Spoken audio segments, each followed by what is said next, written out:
So, gentlemen, as I was just saying, the motion is this House believes humanitarian intervention is a contradiction in terms. And Professor Gibbs, your 10-minute opening arguments can begin when you're ready. Okay, thank you.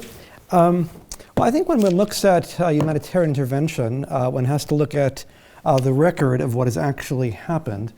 And in particular, the last three major interventions since 2000, the Iraqi intervention of 2003, the Afghanistan intervention of 2001, and the Libya intervention of 2011. And what all three of these have in common is that all three were justified, at least in part, on humanitarian grounds. I mean, the first two partly, the third almost exclusively, were justified on humanitarian grounds. And all three produced humanitarian disasters.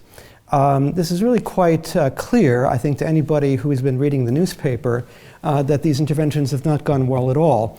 And when evaluating the larger issue of humanitarian intervention, one really has to first look at those basic facts, which are not pleasant.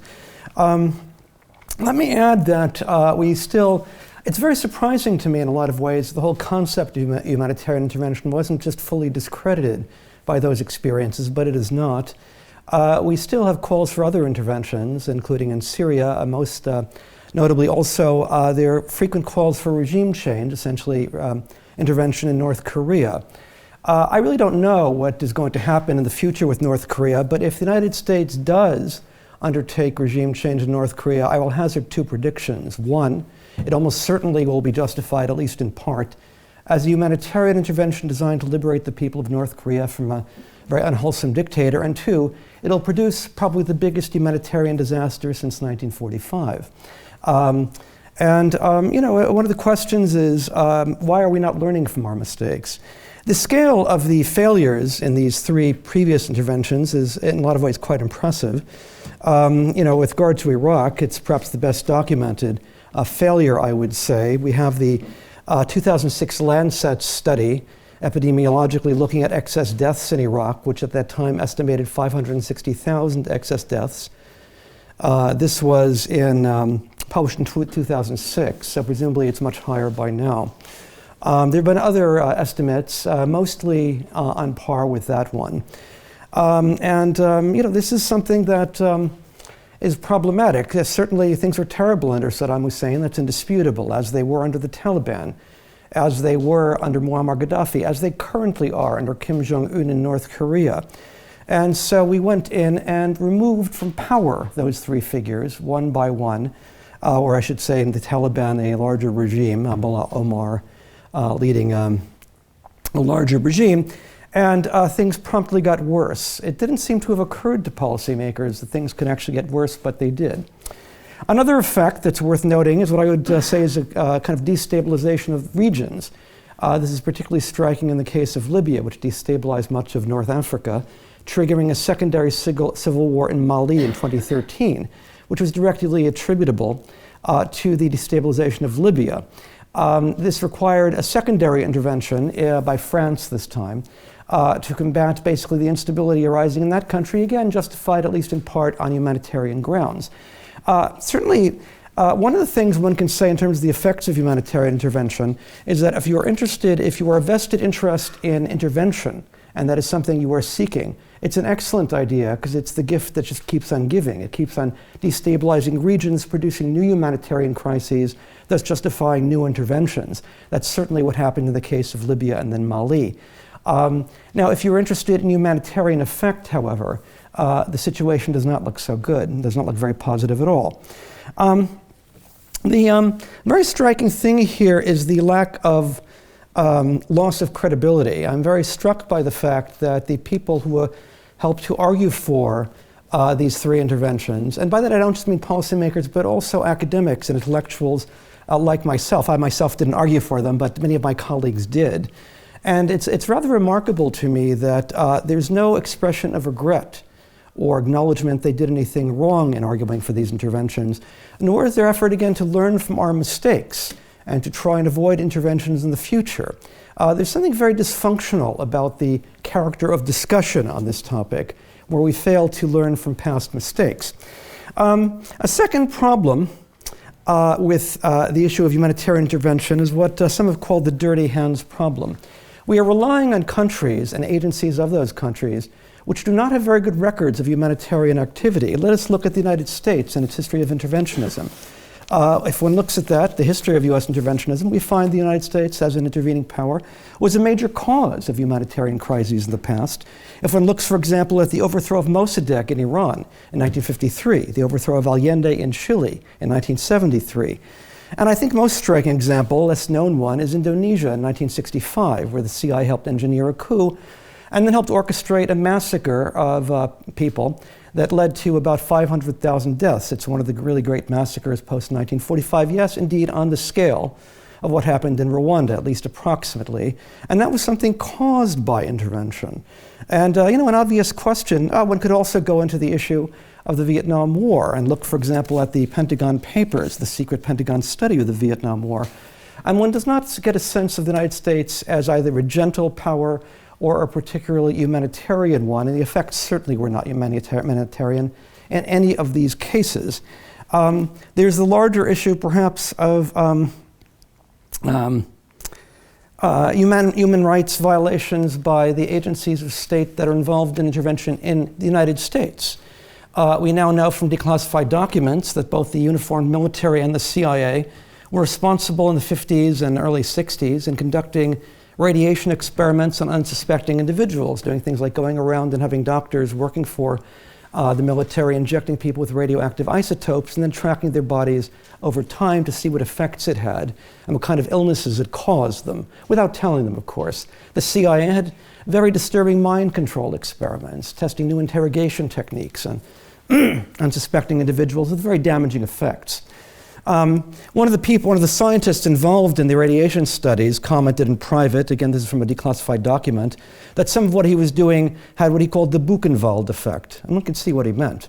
And the obvious question again is, why on earth would we want to trust agencies that do things like this to do something humanitarian now?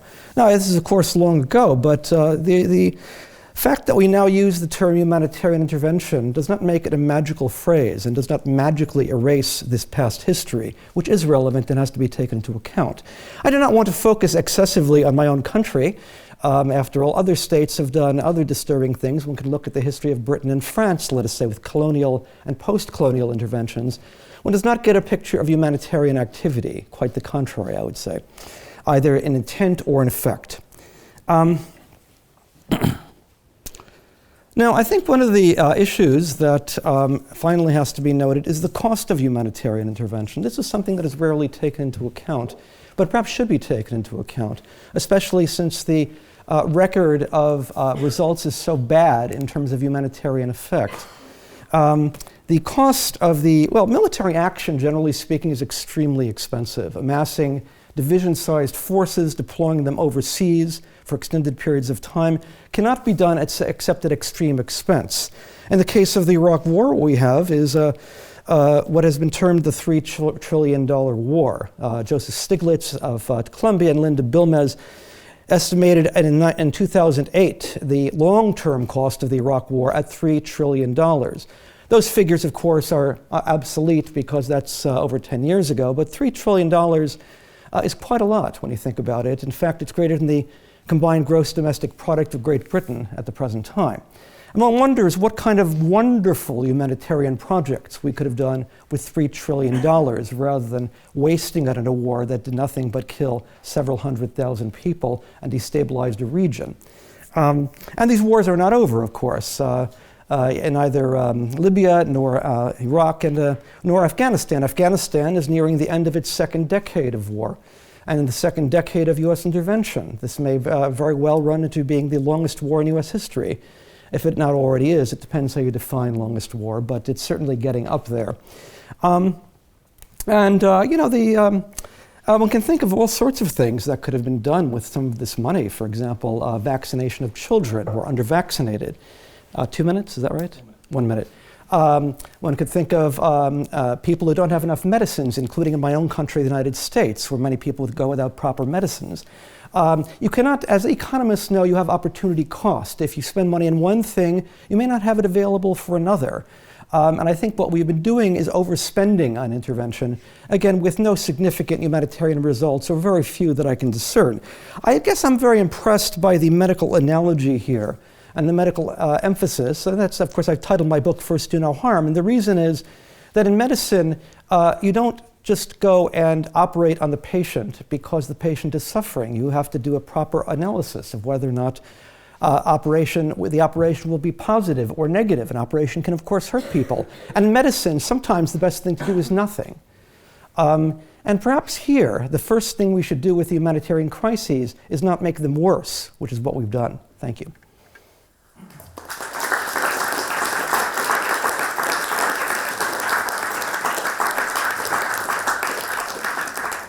Thank you, Professor Michael. Your 10-minute opening arguments can now begin when you're ready. Well, so the proposition here is whether humanitarian intervention is a contradiction in terms. And I think the answer to that is no. Sometimes it's ill-advised, sometimes it's well-advised. Sometimes it doesn't work, sometimes it does work. It rarely works perfectly, but nothing in life does. So let me first begin by talking about the three examples the professor gave: Afghanistan, Iraq, and Libya. I'm going to tell you Afghanistan was not a humanitarian intervention. Afghanistan was the result of an attack launched on the United States that killed 3,000 people, and it was quite openly and deliberately an effort to remove the person who launched the attack from the ability to do it again. If you think it wasn't worth it, I will tell you from personal experience, when we went into Afghanistan, we found laboratories Al-Qaeda was using to experiment with chemical and biological agents on animals so they could deploy those against people in the West. Had we not gone into Afghanistan, we might be inhaling those now as we speak. This is not humanitarian in the sense of altruistic. This is kind of basic core security that every country owes its citizens. Iraq is also, I think, in my view, not principally a humanitarian intervention. We can debate in a different debate what happened with the intelligence and whether it was totally wrong or only partially wrong regarding the possibility of weapons of mass destruction in Iraq. But at least that was the major assumption going in. It may have been erroneous, and there are all kinds of arguments that the way in which it was executed was poorly done. But again, it was not humanitarian. Libya was a humanitarian intervention, and the problem with Libya is, I think, the second part of what I want to say, which is not all humanitarian interventions are good, and in order to make a decision to intervene, you have to take into account some very important elements of what is you're facing. What is your strategy and your objective? Do you have clarity about that? What is your awareness of what the conditions in the place you're intervening in actually are? What are your capabilities and your willingness to be committed to see things through to the end? And then to what degree do you have support from the international community? Libya is an example of a case where, while the impulse may have been humanitarian, these things were not carefully thought out. And if I can say so, Michael Hayden and I made this point in an op-ed shortly after this process began, that the easy part was going to be removing Gaddafi. The hard part was going to be what happens after Gaddafi is removed. And so here I agree with the professor. Had someone looked at the four factors I mentioned, they would have said, well, we don't really know, we haven't really thought through what happens without Gaddafi. What happens to all the extremists in prison? What happens to all the mercenaries that he's paid for who now aren't getting paid anymore? And that led to some of the negative results. I also think there was a failure to understand that when you remove a dictator, you have an unstable situation. And as Colin Powell used to say, if you broke it, you bought it. If you're going to remove a dictator, you've got to then be prepared to invest in stabilizing. If you're not prepared to make that investment, you have no business removing him. By way of example, on the other side, if you look at, for example, the interventions in Sierra Leone and Ivory Coast, Sierra Leone was 2,000. There was the United Front was advancing on the capital. The British came in, they repelled them, they drove them back, and because of that, Sierra Leone was able to stabilize, and they ultimately wound up having elections. Or Ivory Coast, you had an incumbent who refused to accept that he had lost an election. He began to use violence against his people. There was an intervention. He was ultimately arrested, and now Ivory Coast has a democracy.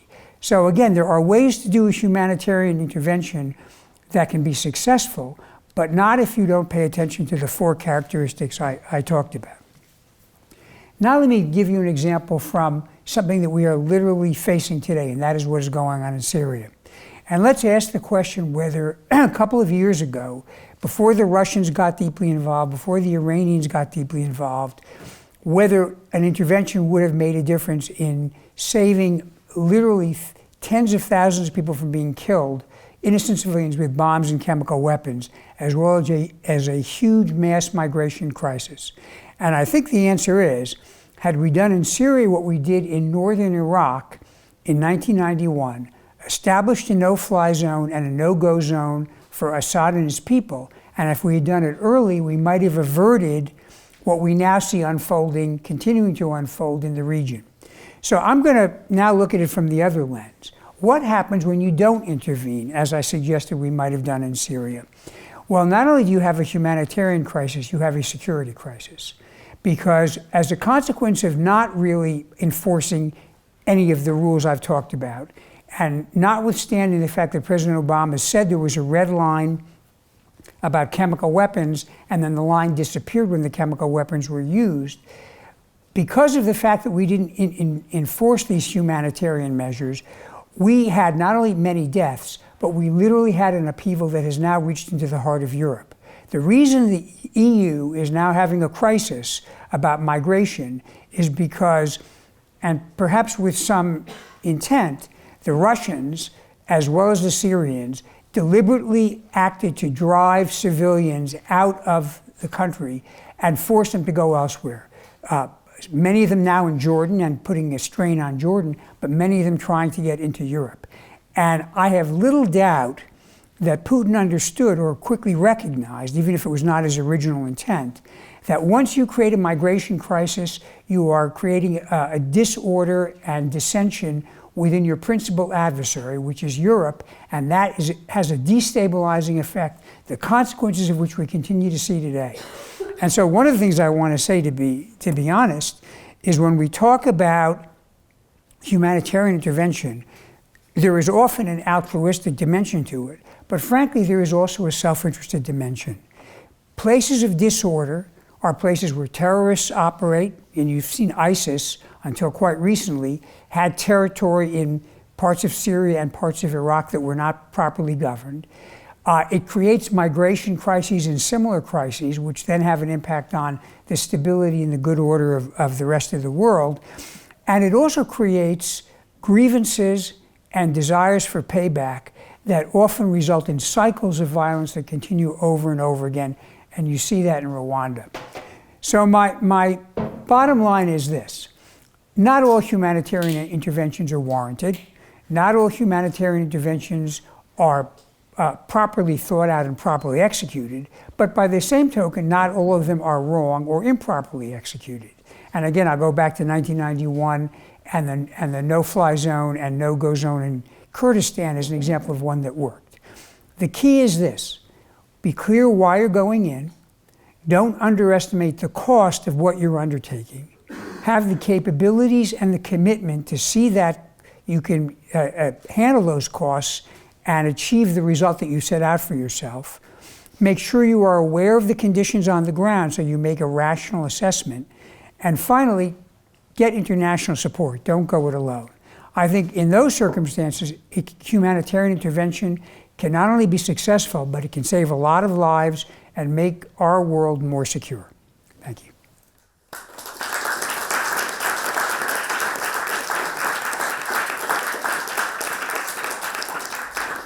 Thank you, Michael, and thank you both for those introductory remarks. So I'll ask one question and then we'll move over to questions from the audience. And my question is this.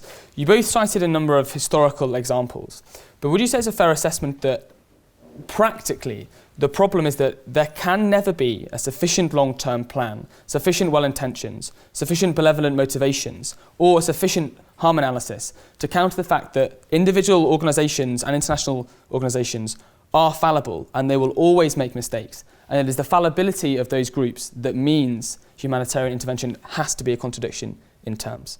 So, Michael, if you'd like to respond. Well, my answer is this. Inaction is action. Some people think if you don't do something, that's somehow abstaining. But if you don't do something, something is going to happen. So if, for example, Franklin Roosevelt had decided not to help the British in 1940 with the Lend-Lease, because I don't know if I'm making a mistake or not, and that had resulted in a different outcome with respect to World War II, I don't think we'd be saying, well, but that was inaction, so it didn't matter. I think inaction is a form of action, and every time you're presented with a choice, you have to balance the consequences, as far as you can project them, from both doing something and abstaining from doing something. All right. Well, I think that, of course, inaction is a form of action, but the onus should always be on the person advocating intervention, because let's be very clear on this. Intervention is an act of war. Humanitarian intervention is a mere euphemism. When we advocate humanitarian intervention, we are advocating war. The movement for intervention is a movement for war. And it seems to me those who advocate against war really have no burden on them of proof. The burden of proof should be on those who advocate for the use of violence. And really the standard should be very high for the use of violence. And I think we can see it's been used quite frivolously in the past to an extraordinary degree. And a basic problem you do have in small interventions, for example, the 1991 no-fly zone over Iraq, is these things take place in the real world, not in a pretend world. And in that real world, the United States considers itself a great power, and there will always be the question of American credibility. And if the U.S. undertakes half measures, such as a no-fly zone, there will always be pressures on the United States from various factions of the foreign policy establishment to take a more maximalist effort and solve the problem once and for all. Hence the need for another war with Iraq in 2003, producing an utter catastrophe. So I find it I get very queasy when I hear people discussing, let us just do a limited intervention. It'll just stop at that, because it usually doesn't stop at that. There's the quagmire effect. You step in the quagmire and you get deeper and deeper into the quagmire. And there'll always be those who advocate deeper and deeper intervention. I guess one more point, I did want to respond to the claim, which is a frequent one, that the Iraq and Afghanistan wars were not really humanitarian interventions. It is true that this was, to some extent, both interventions were at least partly traditional national interest, realpolitik, and the like. But if you look back at the record, clearly both were justified in part as humanitarian interventions, both by the Bush administration as well as many academics. I have here before me an edited volume published by the University of California Press in, I believe it's 2005, called A Matter of Principle, Humanitarian Arguments for War in Iraq. Just do a Google search on humanitarian arguments for war in Iraq, and this was very much part of the picture. I think it's a bit of a rewriting of history to say that humanitarian intervention was not a significant factor in the arguments for war in Iraq or Afghanistan. They were very much part of that, both those wars. And I would say the results very much discredit the idea of humanitarian intervention.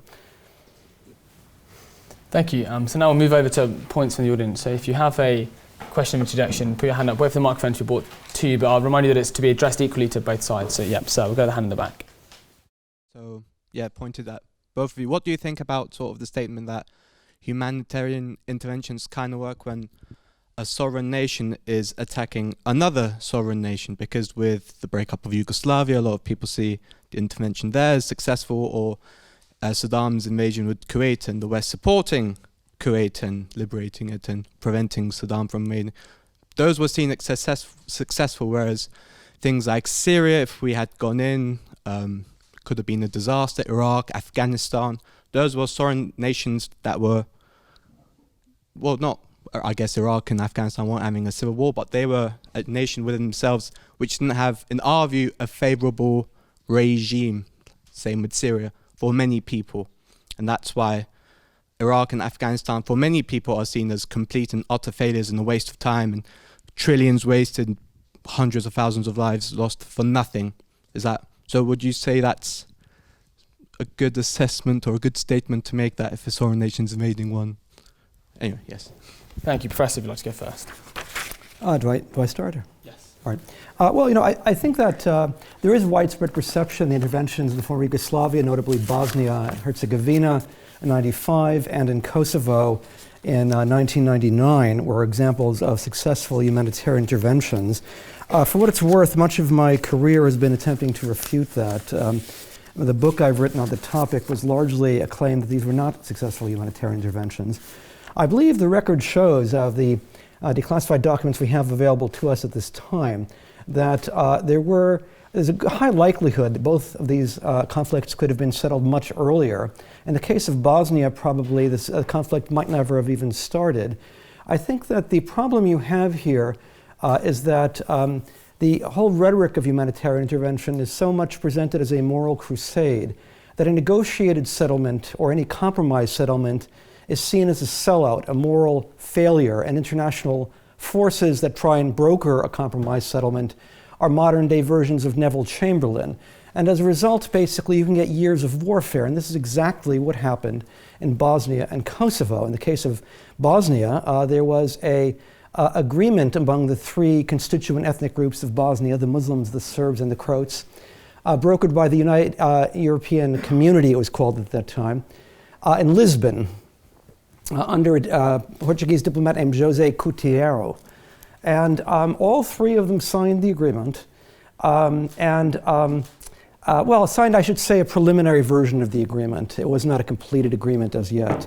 And this took place in a context where already there was a tremendous press buildup condemning Serb atrocities, and rightly so up to a point, but nevertheless taking on a tone of military intervention as necessary to solve this problem. And anything but military intervention would be seen as a sellout. And I think partly if influenced by that, the US ambassador to Yugoslavia, Warren Zimmerman, contacted the president of Bosnia-Herzegovina, a Muslim, and urged him to renege on his agreement, which he did, leading to the collapse of the agreement and the onset of war. A CIA report that was published said that as late as April, a month later, the Serbs were still open to a compromise settlement. But the United States seemed to be emphasizing more a military settlement. And the result was 3 years of war with horrible atrocities and over 100,000 deaths. I think the record suggests that this probably could have been avoided. If you read, for example, the memoirs of David Owen, the former British Foreign Secretary, who then tried to revive some version of the Lisbon Agreement over the next 2.5 years, he notes that one of the main problems that prevented him from doing so was that the United States never really accepted the idea of a compromise settlement and seemed to be taking the view that a military solution was necessary. Now that sounds very moral, except when you realize it resulted in tens of thousands of deaths that might not have been necessary. I think a very similar scenario played out in Kosovo as well. As far as Syria goes, I think we have, there's a question of what some political scientists have called moral hazard, whereby you get a situation, again, where rebels are encouraged to rebel on the assumption that they will get external support of the sort we eventually did in, for example, Kosovo or Libya just before the Syrian intervention. And Alan Cooperman at the University of Texas has commented that he's written about how the Syrian rebels did seem to be rebelling on the assumption and resorting to essentially violent means to overthrow the Assad regime, partly on the assumption that it would elicit military support from the US and its allies, some form of humanitarian intervention.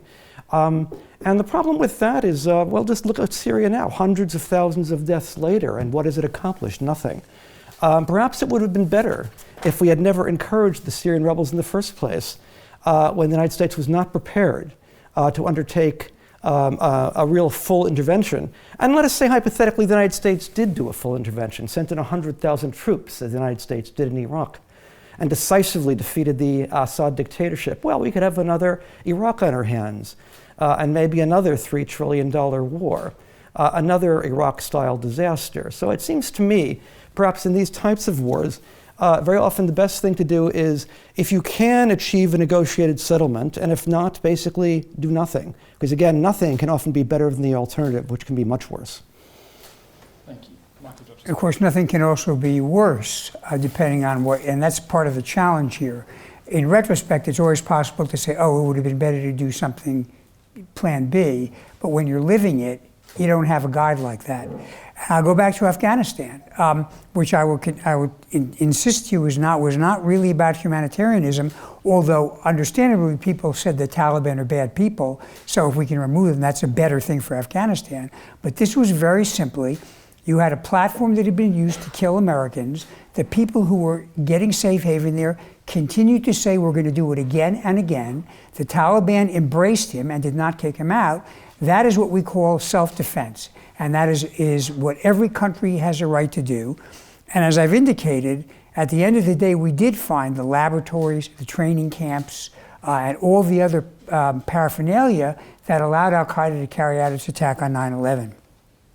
I don't know that the distinction between dealing with an external invasion as opposed to an internal issue, I understand there is a difference, and there's some differences from the standpoint of international law, but in terms of the efficacy of what we do, I think it's a little more complicated than that. And Kuwait's an interesting example back in 1991. From an international law standpoint, it was clearly authorized for the United States to come to the aid of Kuwait to repel an invader who had crossed the sovereign border. There was a humanitarian element to that too, because the Iraqis went in, they were pulling babies out of maternity wards and off of incubators, and they were really oppressing the population. So there was a humanitarian dimension as well. But here's an example where we may have actually slightly miscalculated by being too quick to settle and to stop. At the point at which we called a halt to military operations, once the Iraqis had been pushed across the border, that stopped the commanding general from being able to finish the process of encircling the Republican Guard and basically destroying it, which would have eliminated the major military force that Saddam Hussein had. And so it was just a matter of a few months later that Republican Guard then went in to oppress the Kurds, and that's what caused the need for the second intervention with a no-fly zone.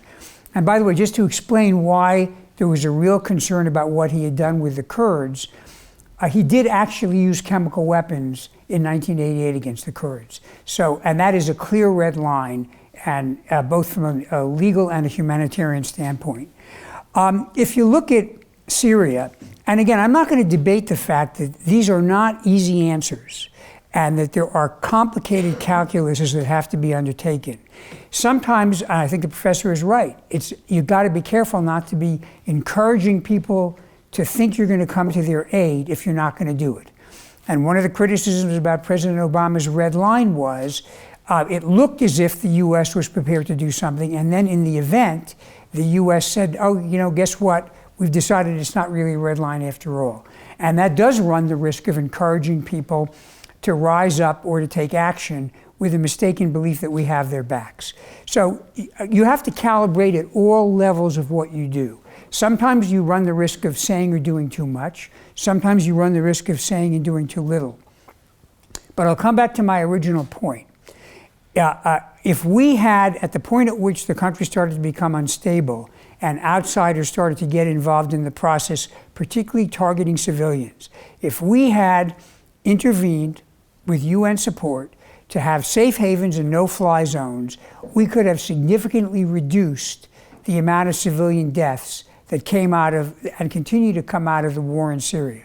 That would not only have been a good humanitarian thing, but it would have significantly reduced the risk of the migration crisis, which gave Putin his ability to finally start to disrupt the cohesiveness of Europe and the European alliance.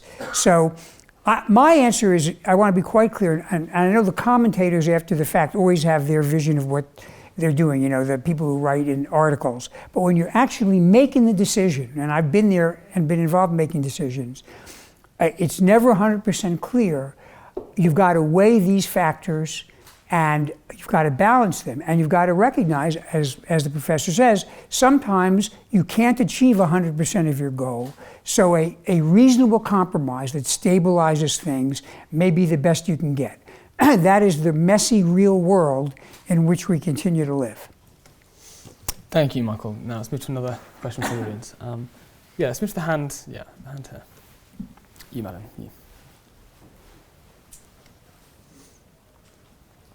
I was wondering what your respective definitions of humanitarian intervention were. Does the claim to save lives warrant calling something a humanitarian intervention? Or does an underlying political motivation mean that an intervention cannot be called humanitarian? Is humanitarian intervention a mere slogan to justify something that would happen anyways? And most importantly, what implications does this definition have for justifying humanitarian interventions and for the question that we have today, namely, is it a contradiction in terms? Thank you very much. Michael, if you'd like to start. That's a very good question. So I think saving life is a humanitarian basis to intervene. Saving life and also, preventing human slavery. I mean, if you were to have a regime that started to enslave people or turn women into sex slaves, I mean, I think that would qualify as humanitarian. I do not believe that changing a political system because you don't like the existing political system is a humanitarian intervention. And again, I recognize in the real world there are often mixed motives, and it's likely to be the case that regimes practicing mass murder and genocide are likely not to be particularly democratic. But to me, if you look at what's going on in Burma now with the Rohingya, or if you look at what happened in Sudan, where you have real loss of civilian innocent life, I think that qualifies as a humanitarian crisis. And then the decision to go in or not depends on the factors I've outlined. Whereas I do think that in terms of, I think you can promote democracy, in terms of advocacy, in terms of education, in terms of things of that sort. But I don't think that promoting democracy is by itself sufficiently compelling to actually go to war. Well, I think that there are multiple definitions academics give for humanitarian intervention, but I think you touch on the issue of motive here, and I suppose I would see it for the most part as a cover for self-interested motives in virtually all cases. A particularly striking case was Libya, which many presented as an almost pure case of humanitarian intervention, where there was no self-interest on the part of the intervening parties. We now have actually a post-mortem report by the House of Commons, the British House of Commons. It's actually quite good and in fact very hard-hitting. Libya examination of intervention and collapse and the UK's future policy options. And it had some leaked documents pertaining to the motives of Nicolas Sarkozy, the French president, who played a leading role in the intervention, who of course cited exclusively humanitarian motives in public. In private, apparently, he was extolling the importance of the intervention to project French influence into North Africa and also to enable French oil companies to gain access to Libyan oil at the expense of Italian oil companies that had traditionally been dominant. To that I might add, by the way, if you read the military press, there was a great effort by France, also by Britain, to showcase fighter planes. The Rafale fighter plane was very much emphasized as its combat role to ensure sales, to prove that it had been combat tested. This was a really very cynical affair. I think the cynicism of it is underscored by the fact that only a couple of years before, France had been trying to sell Muammar Gaddafi the Rafale fighter plane.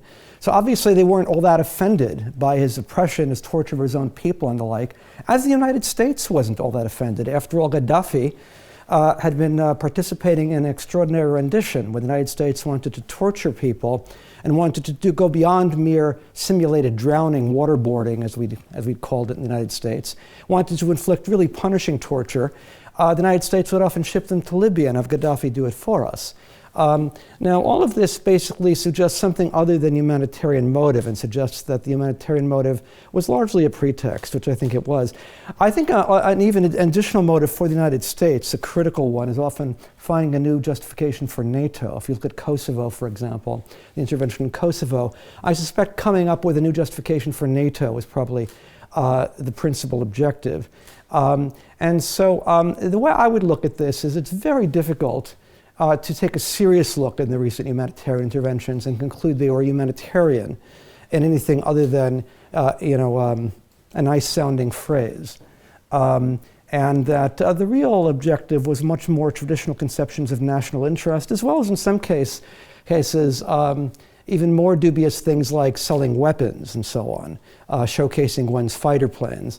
One should not underestimate the significance, by the way, of personal enrichment as a motive for the interventionist impulse. I found there's a remarkable study by 3 economists in the Quarterly Journal of Economics probably the leading journal in the economics field, or one of the leading ones, that basically showed most of the major CIA covert operations during the Cold War involved personal enrichment by people who were involved in the operation. It's rather, I'd strongly recommend people look at the article, which is called Coups, Corporations, and Classified Information. It's at the NBER website. And again, all of this makes it very difficult to take seriously the idea of a genuinely humanitarian motive for the use of violence. Thank you very much. Is there another question for the audience? Yeah, to the hand towards back, you, madam. Yeah. Just wait for the microphone, if you would. You mentioned that oftentimes humanitarian aid is used to justify national interest interventions based on national interest. So in the case of what's occurring in Myanmar right now, even though the UN has labeled the genocide on the Rohingya as a crime against humanity, do you think that the reason that the US has yet to intervene is because it doesn't further our political or economic interests? A problem we do have, again, is a kind of crusading atmosphere, and the crusading atmosphere states that whenever there was an editorial in the New Republic that said specifically, whenever genocide appears, military force should not be considered a last resort, but a first resort. Now, I have to say, I'm very troubled by what I see as an overuse of the term genocide in ways that I think are very different from the way it was used before 1990. I agree with William Shabas, the former president of the International Association of Genocide Scholars, that both academics, as well as to some extent the international courts, have been using this phrase a little bit frivolously to reflect things that are authentic atrocities and massacres, but really don't rise to the level of genocide unless you basically want to redefine genocide as meaning almost any kind of massacre, or in some cases, among some academics, it's being used as well to define some non-fatal forms of atrocities as well. Now, if you basically take that new definition of genocide and define it very broadly, as I believe it's been done, not somewhat narrowly as it was done, say, before 1990. And then you also take the proposition, as the New Republic said, that anytime you have genocide, we must use military force. That's a recipe for virtually unlimited interventions around the world. In the case of Myanmar, I suppose the only thing I can think of is that it's over 50 million people, roughly twice the size of Iraq at the time of the US invasion. And so, if Iraq basically was a disaster, one wonders if an intervention in Burma, Myanmar would produce a disaster at twice the size. I would hate to think about it.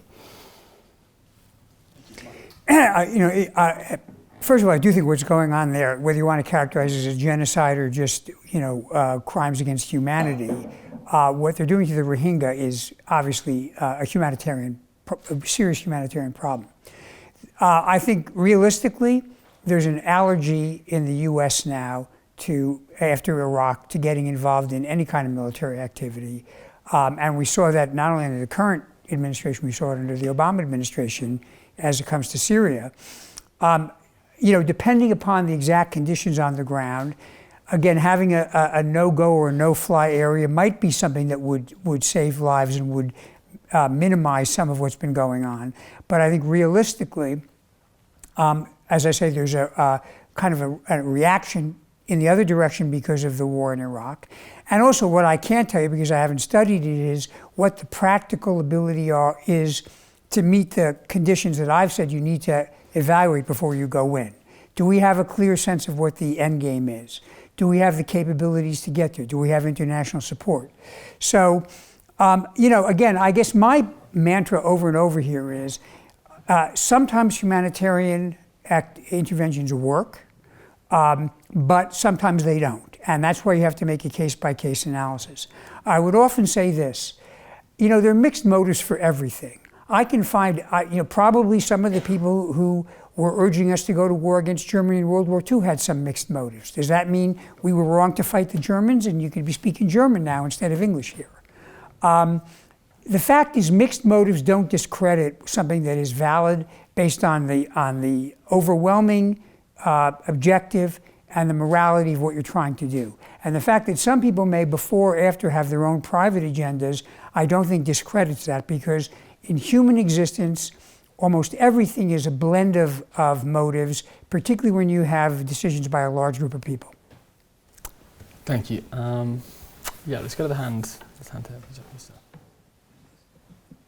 Thanks. So you both talked about some historical examples, and I'd like to hear both of your perspectives about the ongoing situation in Venezuela and the Trump administration and the plans, and the reports have come out that they might have plans to use military force there, and how you would evaluate that in light of both of the perspectives that you've shared. So I think what's happening in Venezuela is, first of all, I mean, there's obviously a political dictatorship. And as I've said, I don't think political regime issues are a reason to intervene militarily. There is also a humanitarian element here. People are starving, but I don't know that we're at the level of humanitarian crisis that we've seen in other cases. So my short answer would be, I don't think we've met the threshold for having a real discussion about humanitarian intervention in a military sense. That's not to say there aren't non-military ways to intervene. And just to be clear, so we round the picture out, there are a lot of tools in the toolbox when you deal with intervention. There are sanctions, economic sanctions. There even potential use of cyber tools as a way of having some impact on what's going on. Is the possibility in some instances of legal action, for example, international court of criminal court or something. So all of these ought to be considered part of the toolbox. If I was looking at Venezuela, assuming it did, which I emphasize it does not, reach the level of humanitarian intervention, you would then have to balance issues like, is there an end game we see or a strategy we see that can be successful? Do we have the capabilities to achieve it? Do we have international support? I think all of those would probably militate against it. That's not to say it couldn't change, but the dimensions of this I don't think have reached the point where military action is reasonable or likely. Well, the most important thing you need to know about Venezuela is that it's an undiversified oil exporting economy, and there's been a drop in oil prices since 2014. I'll certainly grant that a lot of what is going on now is the fault of Maduro and authoritarian actions he's been taking, as well as mismanagement, corruption, and so on. Most of what has been going on, by any reasonable read, by any informed reading, is due to low oil prices. It points to, I think, a larger issue, which is the way humanitarian crises are often triggered by economic crises. Discussions of Rwanda almost never discuss the fact that the genocide, and I think it really was a genocide in the case of Rwanda, the genocide of the by the Hutu against the Tutsi took place in the context of a major economic crisis resulting from a collapse of coffee prices. Again, a very undiversified economy that was reliant almost exclusively on coffee. Coffee prices collapsed, you get a political crisis. Yugoslavia had a major economic crisis just before the country broke up and descended into hell. As we know about the descent into hell, most people don't know about the economic crisis. For some reason, people find economics boring, and because it's boring and sort of military intervention seems more exciting, we think that the solution is to send in the 82nd Airborne Division, whereas perhaps it would have been simpler and a lot cheaper and easier and better from a humanitarian standpoint to address the economic crisis. The very heavy emphasis placed on austerity in the international economic system and the very damaging political effects austerity has in many countries. Historical context is necessary here for all the constant, repetitious references to the Third Reich and to World War II, which we hear again and again and again and again. People often forget that one of the things that brought us Adolf Hitler was the Great Depression. If you had not had any reasonable reading of Weimar Germany's history, it would be that without the Depression, you almost certainly would not have gotten the rise of Nazism. And so I think a greater addressing of the economic issues in the case of Venezuela, even if the United States were to overthrow Maduro through whatever means and replace him with someone else, that someone else would still have to deal with the issue of low oil prices and the damaging effects on the economy, which would remain unaddressed by humanitarian intervention, whether we call it that or something else. I think it's another point about the United States and Venezuela is the United Nations sent a representative down there and condemned the U.S. sanctions as greatly intensifying the humanitarian crisis. So the intervention the United States has been doing, economic at this point mostly rather than military, is making things worse. And that clearly has to stop. If we're interested in helping the people of Venezuela, surely the United States would not want to make it worse. Thank you. And let's take one final question. To the hand on the aisle. Yeah.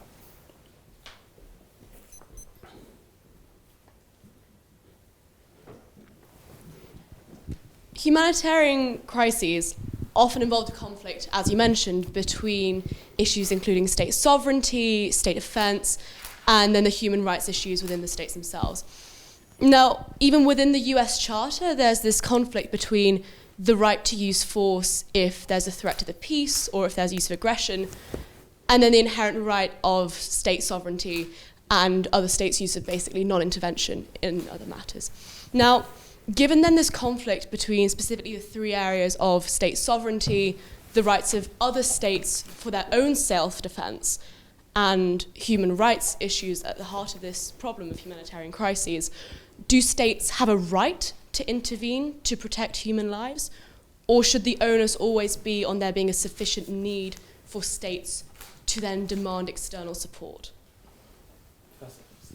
Well, in an imaginary world, the answer would be yes. In an imaginary world, if you could, let us say, have a state that is genuinely disinterested, capable of intervening, and where we had reasonable certainty the intervention would have a positive effect, and facing, let us say, a major humanitarian crisis where a government is oppressing its people in extraordinary ways, let us say, in that imaginary world, I would say humanitarian intervention would be a great idea. But let us not forget we live in the real world. And in the real world, those factors simply don't apply at all. We do not have a state, any state that's really disinterested. The United States, again, we have to look at the record here of American interventionism. Would you really want to basically say that the United States, after having, for example, if you read the Pentagon Papers account of the Vietnam War and the extraordinarily cynical and destructive things the United States did to make possible that war, should we really now forget all about that history and pretend the United States is this country with a halo over its head? I think that would be a very foolish thing to do. But I think in order to basically accept what you're saying, we would have to do that. All right? We'd also have to basically accept that or assume that somehow magically the intervention will be successful and that Iraq was a mere aberration, Libya was a mere aberration, and so on. Based upon those considerations, I would say the best thing to do is uphold the idea of non-intervention. Not because non-intervention is great, it's not great, but intervention often results in worse conditions, and manifestly worse conditions, I would say. So I would say this, obviously when you deal with the first two legal rights, the right of sovereigns to control their country, sovereignty, and then the right of self-defense, those are recognized. And so to the extent people go to war because it's a matter of self-defense, I don't think there's any doubt that that's legitimate under the UN Charter. The so-called right to protect, or the obligation to protect, which is the human rights issue, I'm not sure there's a right involved here in the sense of a legal right to do it. I think we're talking about, is there an obligation under some circumstances? And there may be an obligation, but it would be balanced by these other considerations I've talked about, the practical ones. You don't want to make things worse. You want to make sure you have a clear idea of what you want to achieve and where you stop, at what point you say we're done, we've reached the end. And you want to make sure you have the ability to execute on those things in international support. So with that, to me, that's not so much a question of rights in the sense of you can do it or not do it. It's a suggestion of moral obligation tempered by prudence and practicality, and the fact that some weight has to be given to sovereignty and some weight has to be given to the right of self-defense, and where they enter into it, they kind of affect the balance. Finally, on the issue of sovereignty, I would say this. I know that over the last 30 or 40 years, certainly since 1990, the Russians have been very adamant on the issue of sovereignty. And for example, when it comes to the internet, they're very interested in making sure that each sovereign has control over the internet in their own country. The Chinese do that by having a great firewall where they basically try to wall off China from the internet. They have the power to do that. Whether we would endorse that extension of sovereignty, I think, is debatable and probably belongs in another debate. But that can often be an excuse for countries that have dictatorships or tyrannies to basically have a free hand in oppressing their population. And while there may be times we have to accept that and acquiesce in it because of the practical considerations I've mentioned, that's hardly anything to be patting ourselves on the back about. And you always have to balance against these practical considerations, how bad does it have to get before your sense of morality and human decency says, we've got to do something about this. And then what you do depends upon all these other things I've said. One final thing, let me just comment on. The professor mentioned sanctions and how sanctions can often wind up hurting the people you're trying to help. And I do think that's true, and we saw that somewhat in Iraq as well. I think what we've got to get better about when we use sanctions is to target them against the people who are actually the beneficiaries of the misconduct that's going on. And one of the things I think we've learned in the last few years is often the people who are carrying out the worst excesses are hiding their money in various parts of the world, or buying real estate in London, or doing, having bank accounts in Panama. And if we can find, target, and sanction those kinds of activities, that actually can have more impact than an admittedly overly broad general sanction that can be a problem. So there are times when you have to be calibrating, even with respect to non-violent means of intervening in an ongoing crisis. Thank you, Michael, and indeed thank you, Professor. Unfortunately, that is all we've got time for, but ladies and gentlemen, please do join with me in thanking Professor David Gibbs and Michael Chertoff.